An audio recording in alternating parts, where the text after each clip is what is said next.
Hi, my name is Martin Nicholds and I'm an HR Director currently at the BBC. I joined the BBC about 2 years ago and I'm in the HR group. I spent the last 2 years mainly doing projects, mainly linked to pay, some of which you'd have read about in the press. I've also run a department, so I've run their training teams, and every day tends to be quite varied. I'm someone that likes to work under pressure a little bit. I find that a degree of pressure gives me a stimulus which reinforces my level of creativity, which sometimes might mean I might create that pressure for myself. But that does enable me to just come up with the ideas just in time. I left school after my A's, so I didn't go to university. I spent the next 5 years actually studying whilst I was actually working.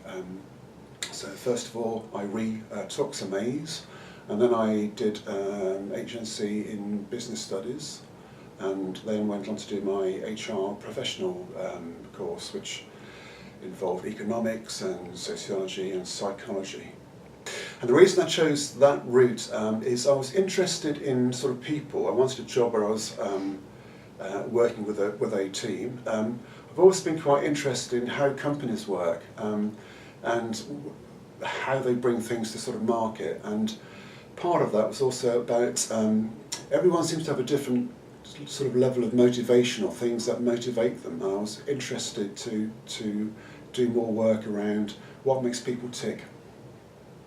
Everyone's different is one thing I've actually learned, so coming up with an answer to that question is, and avoiding sweeping statements is difficult, but I think I would, I think I'd probably say, think about what it is that you enjoy and what you're good at, and explore that, and don't think about what you think you might not be good at or might be difficult or what other people might think. So if you find something which you enjoy, you'll probably be successful.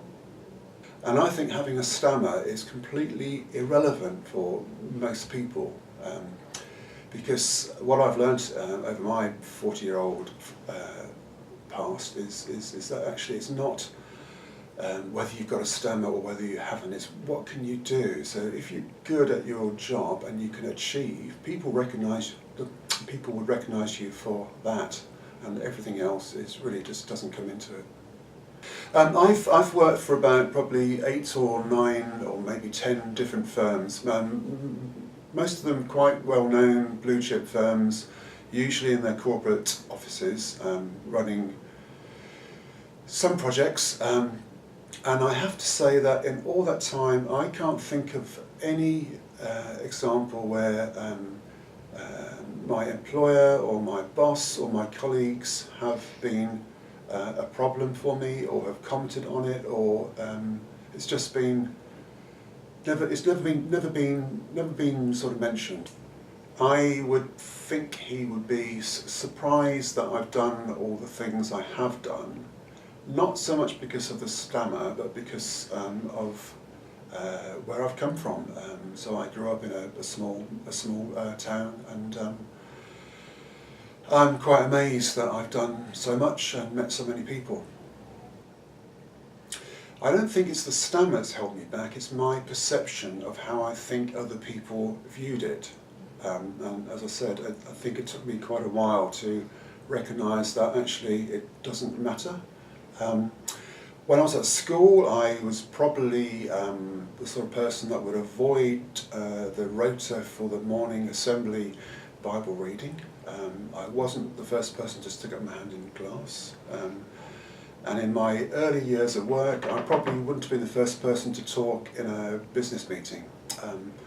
That soon went when I realised actually that my contribution was, A, was sort of welcome, and B, was appreciated. I don't think it's really held me back. When I think about 40 years of working, I don't think so, no.